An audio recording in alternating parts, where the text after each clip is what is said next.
पालखी मार्गावर स्वच्छतेचा संदेश, नवसंकल्प ग्रुपने घेतला पुढाकार. खामगाव ते शेगाव रस्त्याची केली स्वच्छता.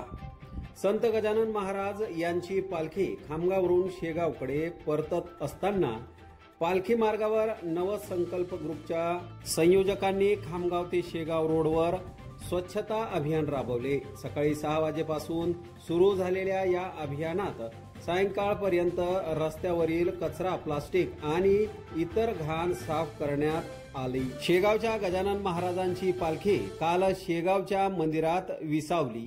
मात्र खामगाव ते शेगाव या मार्गावरून पालखी चालताना लाखो भाविकांनी गर्दी केली होती. यासाठी अनेक मंडळींनी भाविकांसाठी चहा, नाश्ता, फराळाची व्यवस्था करण्यात आली होती. मात्र ते खाल्ल्यानंतर जे काही प्लास्टिक, कागद, चहा कप, रिकाम्या पाण्याच्या बॉटल्या रस्त्यावर तसेच पडून राहतात. पर्यावरणाचा ऱ्हास होऊ नये म्हणून नवसंकल्प ग्रुपने या रस्त्याची स्वच्छता केली.